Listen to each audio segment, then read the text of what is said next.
Good afternoon, everyone. I'm David Bayada. Today is Friday, May 22nd, and this is your CEO update during the coronavirus pandemic.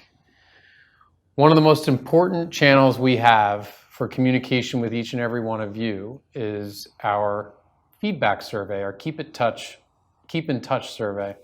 We've been getting amazing feedback every day, every week, and we're doing our best to recycle that into adjustments to our programs, to our decisions, and to some of the things we're doing to help each and every one of you and help our clients. And so I wanted to ask Eric Thul, our Chief People Officer, to provide some continuing perspective on the feedback we're getting and some of the things that we're doing to respond to all of your amazing input. Eric? Thank you, David, and thank you once again all to our field employees out there serving our clients every day. I wish you all a happy Memorial Day weekend coming up. I want to thank you all for continuing to share with us your thoughts, your ideas with the COVID-19 Keep in Touch survey. It's so critical and important that we hear from you. And you may ask, why do I take this survey more than once? Well, it's really important because your feelings change, things happen. As we all know, events and things can happen week to week. We want to hear how we're doing. We want to hear how you're feeling. And we're getting some really great insights. And so once again, the three common themes we keep hearing are around protection, compensation, and communication. So some of the new themes emerging within protection this week is, how do I get access to supplies in my home? And so as you heard earlier this week, we're busy creating these PPE supply kits that we can send to many of you in our hot zones, eventually all of you, so you can feel a sense of security that you have some critical access to PPE.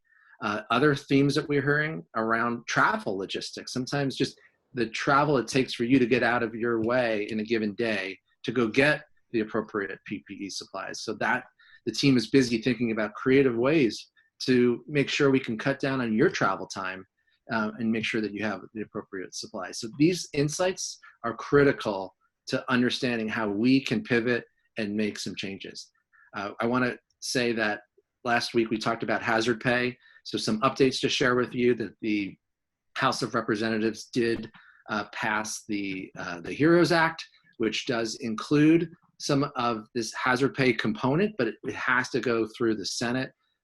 So more to come on that, but a groundswell of support from all of our employees. We had over 10,000 emails sent to our legislators from BAYADA employees to advocate on behalf of all of you for hazard pay. And almost 3,000 employees all chipped in to support with this advocacy. So things like this are really helping us make movement, and I hope to share some updates as the Senate reconvenes and puts their spin on hazard pay, all coming to you because you deserve this, and we want to fight for you. So thank you. Those are some of the updates, David, from this week. And once again, take the survey early and often. We need to hear from you because your voice matters. Thank you. Thanks, Eric. Thanks for sharing. As we like to do on Fridays going into the weekend, want to share a video from a division director here at BAYADA.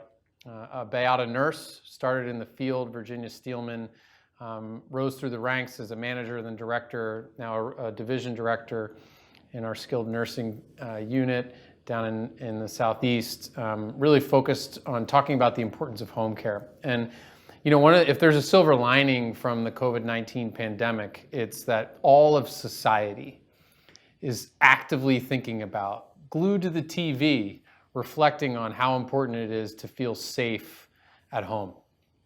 And so one of the things that I'm most inspired by is that each and every one of you are part of the future.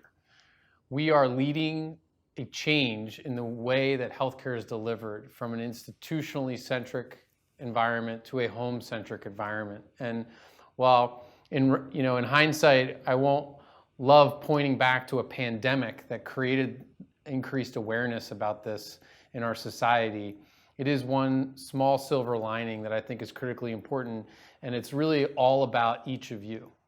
You're leading the future of healthcare, and it's being delivered at home. And with COVID-19 and beyond, that sentiment, that recognition has never been stronger. And so I'll let Virginia tell her story as we head into the weekend. Have a wonderful Memorial Day. We'll see you next week. A shift from healthcare facilities to at-home care. People want to be at home. People don't want to be sick, but if you are sick, you want to be at home. You want to be around your loved ones. It's a growing trend Virginia Steelman and other home health care workers are managing due to the strain brought on by COVID-19. Home care nurses are made for this, right? Like we're trained to be adaptable and flexible. You know, as a home care nurse, you never really know what you're walking into. Right now, it's caring for more clients recovering from the coronavirus. There's certainly, a different level of the unknown, as you mentioned, with COVID-19. Protective gear like masks, face shields, and gowns are not an option for frontline workers. They're a necessity. Making sure that we have the proper protective personal equipment for them, making sure that they're informed, making sure that they feel safe, making sure that we also educate our clients so that our clients feel safe with the nurses coming in and out of their homes. Another challenge for home care nurses is trying to control who they come into contact with on their job. We have family members, their siblings. We have to get really creative with social distancing within a household. And, what if this family member is still working or, interfacing with the public? Virginia says the response to the virus is constantly evolving. So in the meantime, she expects more people to stay put. They're saying, wait a minute, let's stay at home until we figure this out, until we learn more or until we feel safer going into those facilities.